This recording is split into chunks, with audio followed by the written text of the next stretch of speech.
porten més de 15 i 20 anys alguns treballant amb tots aquests temes de prototipatge. Ara sí que és veritat que tenim una wave, no? Tenim una ola, que crec que hem d'aprofitar entre tots, per a veure què vol dir ara la paraula prototipatge darrere d'això. No em vull allargar més, només dir-vos aquestes pinzellades sobre el que estem fent aquí al parc.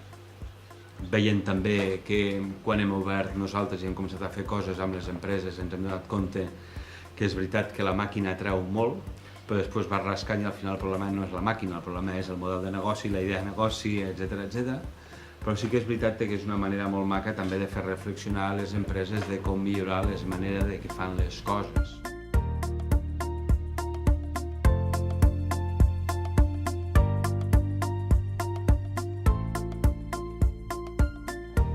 Dentro del sector sanitario nos encontramos con varios problemas, que sobre todo es el tema de los materiales de productos biocompatibles para el cuerpo humano, pero bueno, al final pudimos hacerlo. Es decir, hemos utilizado pues muchas tecnologías, desde los modelados por deposición fundido, bueno, esto lo explicaréis vosotros mucho mejor que yo, que sería para hacer piezas en materiales más o menos definitivos, desbastes mecánicos sobre aceros inoxidables, sinterizados para piezas pues que no requieren mucho esfuerzo, cortes por láser y plegados, mecanizados sobre piezas en plástico para conseguir materiales casi definitivos. Por ejemplo, nos encontramos que para realizar el contenedor donde va el órgano humano, pues realmente con prototipaje 3D era complicado y tuvimos que ir a mecanizados típicos sobre bloques, por ejemplo, de polipropileno. Prototips treballen amb un sol material normalment i tot just ara comencen amb impressores que treballen amb dos materials i cada vegada més. És el repte que està. Per què? Perquè la realitat és, com veieu aquí, la realitat és multimaterial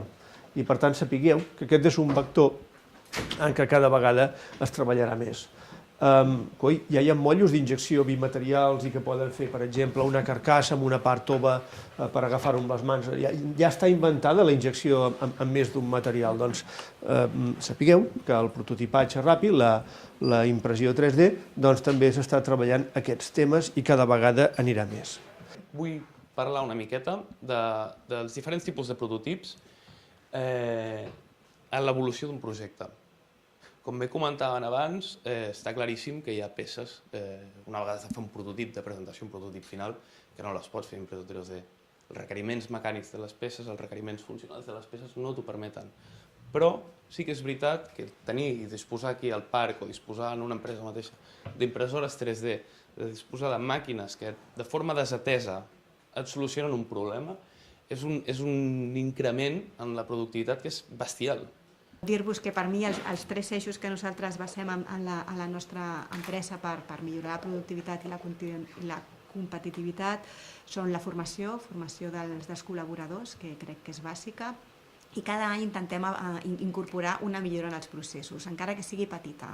En comunicació, hi ha hagut un problema entre el hardware i software que no han parlat, intentar sistematitzar-ho, crear un procés i que les coses millorin. Si no hi ha millora contínua, no evolucionarà.